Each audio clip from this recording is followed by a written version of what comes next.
Friends, CM గారు నారా లోకేష్ నిజం తెలుసుకోండి. ఈ విషయాలన్నీ తెలియాలంటే గనక వీడియోస్ మీరు కంప్లీట్‌గా చూడండి. అప్పుడే మీకు కంప్లీట్ ఇన్ఫర్మేషన్ ఏంటో అర్థమవుద్ది. అదేవిధంగా చాలామంది వీడియో చూస్తున్నారు గానీ లైక్ అండ్ కామెంట్ చేయట్లేదు. దయచేసి లైక్ అండ్ కామెంట్ చేయండి. లైక్ అండ్ కామెంట్ చేయడం వల్ల ఈ ఇన్ఫర్మేషన్ అంతా మనం చాలా మందికి తెలియజేయగలుగుతాం. అదేవిధంగా చాలామంది సబ్స్క్రైబ్ చేసుకోవడం మాత్రం మర్చిపోతున్నారు. దయచేసి సబ్స్క్రైబ్ చేసుకోండి. సబ్స్క్రైబ్ చేసుకోవడం వల్ల నేను చేసే ప్రతి ఒక్క అప్డేట్ మీరు ముందుగానే పొందగలుగుతారు. ఫ్రెండ్స్, నారా లోకేష్‌కు ప్రమోషన్ ఖాయమా? పార్టీ వర్కింగ్ ప్రెసిడెంట్ పదవి ఇస్తారా? లేకుంటే జాతీయ అధ్యక్ష పదవి ఇస్తారా? ఇప్పుడు పొలిటికల్ వర్గాల్లో అదే చర్చ నడుస్తోంది. మహానాడు వేదిక కీలక ప్రకటన ఉంటుందని పెద్ద ఎత్తున ప్రచారం నడిచింది. లోకేష్‌కు ప్రమోషన్ కల్పించాలని రాష్ట్ర వ్యాప్తంగా టీడీపీ శ్రేణులు జిల్లాల నుంచి తీర్మానాలు చేసి పంపాయి.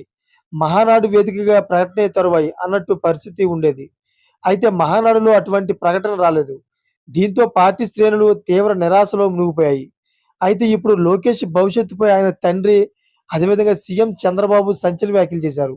ఓ టీవీ ఛానల్ ఇంటర్వ్యూలో మాట్లాడుతూ నర్మగర్భంగా మాట్లాడారు. అయితే చంద్రబాబు ఏదైనా నిర్ణయం తీసుకోవాలంటే 1కి 2 సార్లు ఆలోచిస్తారు. పార్టీలో ఏకాభిప్రాయ సాధనకు ప్రయత్నిస్తారు. పార్టీలో ఎటువంటి వ్యతిరేకత రాకుండా చూసుకుంటారు.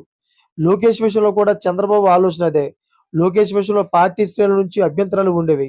ఆయన నాయకత్వంపై అపనమ్మకం ఎక్కువగా ఉండేది. కానీ వాటన్నిటిని అధిగమించి తనను తాను ప్రూవ్ చేసుకున్నారు నారా లోకేష్.